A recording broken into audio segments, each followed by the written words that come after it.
Yes. So as Alexander mentioned, this data that we receive from Camel is nicely customizable. So it's really set up for your experiment and it's fair ready. So it follows a schema, but this is the bit that we have to now change where we add the interoperability part. So how do we allow other software that's not just Camels or other data that comes from different labs, maybe still using the same software, but just written out differently? And how do we allow users to really compare these data or feed into a system where we could run AI software on this so that we can really come up with new ideas when we have a really large set of data? So this is where what Heiko and Shandor mentioned, standardization comes in place. So we're going to use the standard application definition here that we developed for Nexus called IV-temp. And this is specifically designed for such experiments like we did today. And then I'll show how this can be ingested into NOMAD. So software like NOMAD can understand what this data means and compare it to other data that's coming from maybe another lab or a completely different setup that uses the same standard. So how do we actually go about doing this, right? We understand that this is fair ready data and we want to map it onto a standard definition. But this comes a little bit from like with some user input because the machine cannot just understand what kind of structure you had outputted from camels. So we come up with this little configuration file called the JSON map file that then maps all your experimental, custom experimental data onto the standard. And I will demonstrate how you can easily do this using NOMAD. We've built a bunch of software that kind of glues all this together. For this, we have a custom installation of NOMAD. This is not the regular NOMAD, but a demo version I set up today for this tutorial. I will share the link for this. You can actually see it down here, but I'll have a QR code. What you want to do within NOMAD then is to log in first, obviously. I'm logged in already, but then I go to this upload section. And in the upload section, we've created this little sandbox where experimentalists can really push their data while they're running their experiments, process that data, see how it looks like, and make sure it's ready for future publication. So this is really a private playground for whoever's logged into NOMAD. And it's not just directly shared to public. It's really where you can see how it looks like before you're ready to publish it. Now, when you go to it, this box here that says add example uploads, this allows you to choose from some curated examples that we have for different techniques. So these are some of the computational materials examples. And then you have, for example, ellipsometry here or MPIS here. They all come with a description.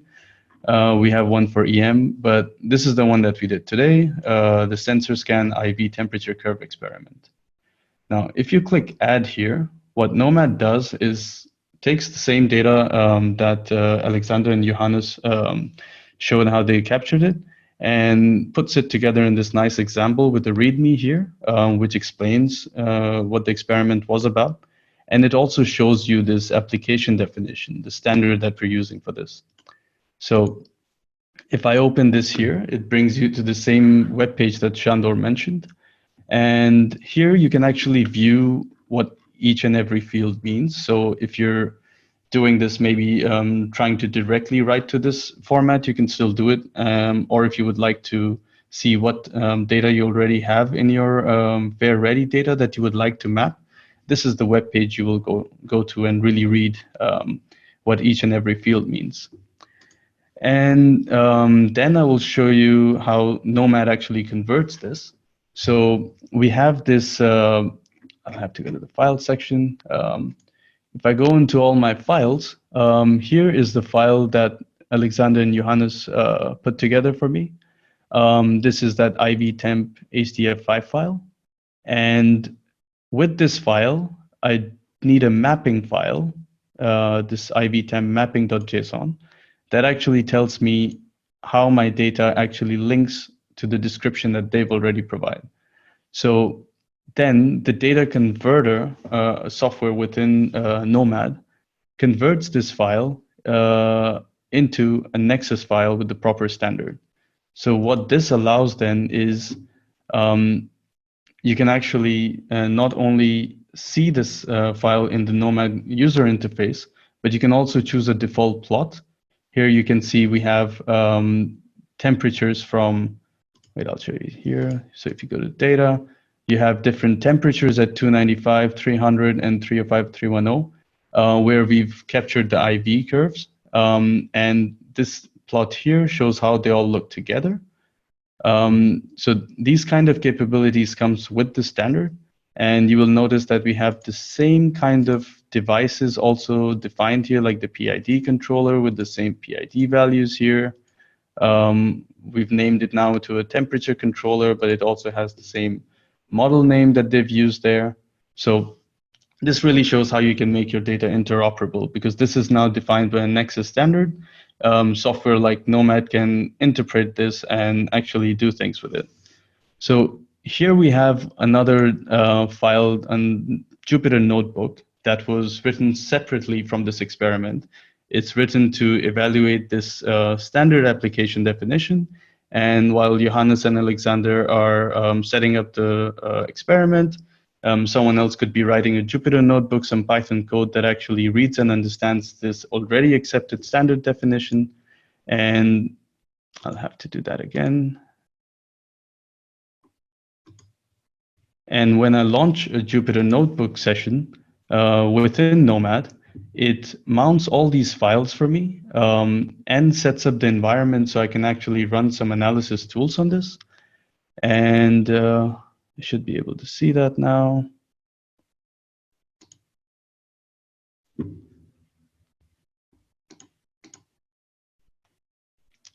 I guess this is what happens with live demos, but yeah, okay, there we are. And now you can see I have a Python notebook pre-written that allows me to run some code that now reads my Nexus file here, pulls out the data that I need. So I always know that this data is stored under entry data temperature and entry data voltage. So I don't have to go fishing on how the experimental setup was done or how the devices were named, because I know in a standard way, this will always be given to me here. And then I can run a simple fitting and calculate the resistance on this. So here we have the same plot done in a Jupyter notebook. So it shows that the same piece of code can be ran here. And then I have extracted all the resistance values at these 4 different temperatures. And this shows how the same standard, the same experiment could be done in multiple different labs with different devices. But once we map it back to an interoperable standard, we can use other software like Nomad or Jupyter Notebooks or even some AI toolkit to actually analyze and compare this data. Now, to allow everyone in this tutorial to actually run through this example here, I've set up a little link that you can access this page. You will have to go to Publish and Uploads, and then Add Example Uploads, and down to this right here. Once you click Add, it generates this for you. So if you would like to try this at home, please go ahead. But this is a demo server, and we would delete all the files that you do create here. So this is just for testing, and a similar installation can be provided for your lab if you would like to install Nomad in your own lab. But just so that you can easily find this link, you can take a screenshot of this QR code if you like, or just take a screenshot of this page. And hopefully the example runs very well for you. So that's all from me. Thank you very much for listening. And I guess to the questions now. Thank you.